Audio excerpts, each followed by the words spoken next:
So still coming out the Mersey fleet. This is something quite recent. They pumped a load of shingle, sand, whatever you want to call it. It was dredged out of Harwich Harbour. Put it on the corner there because that island protects Mersey, or Mersey quarters, and huge amounts of it were eroding. I mean, we're talking about acres here. So they pumped all that in there. But now you've got these markers here which guide where the channel are. It's not a lot different to what it was previously, but it's not terribly acceptable because as you can see, you can follow the line of buoys down, which is always what you did, but there's no moorings in between there now. You're coming on a rainy or a foggy day or whatever, it's a jump to see them bamboo twigs, you know. Anyway, you go either side of them, there's not very much water. We're just heading through here now. I haven't got my autopilot up, so I'm going to have to stick that on in a minute so I can rig the sails.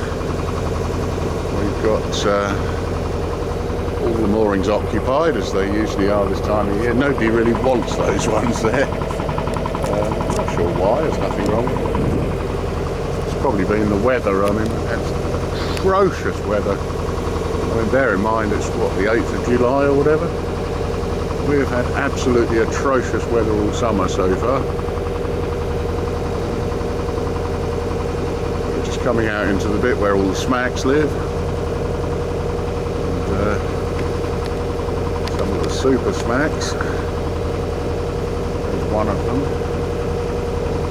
Smack over the other side, smack there. And ooh, there's one over there without a mast on it. I don't know why they took the mast out. Just because they could, I think.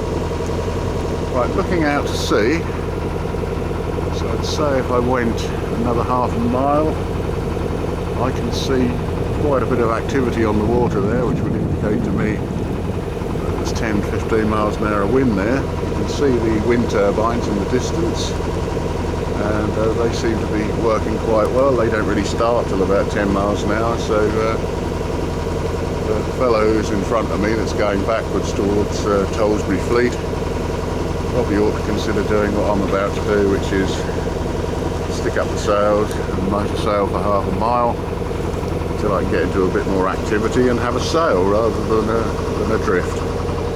Okay, you see those poles? I mean, yeah, okay, they're there with good intention, but you'd have thought they'd have stuck a buoy in there, but never mind.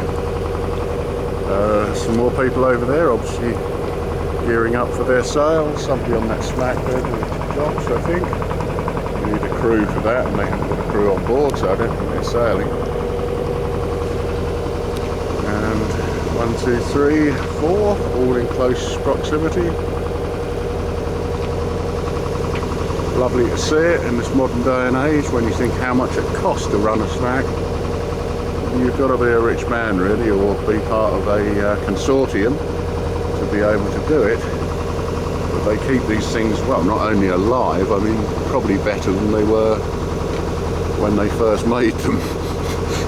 Because I can't imagine they were brightly coloured and had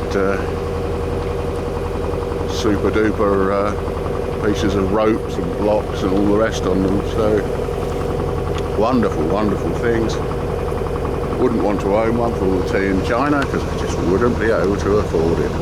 And even if I could, I think I'd rather have what we call a plastic fantastic, because the maintenance is so much reduced. This is the one with the drop mast. I'm not sure which one this is. I thought it was Kate, but yeah, it's Kate. You just see it on the stern. So Kate with her mast down. They'll need a few people to lift that up, I would have thought, but yeah, the mast isn't even on there. That's the bowsprit you're looking at there. Some kind of indication of the amount of sail that carries. That looks really nice this year, doesn't it?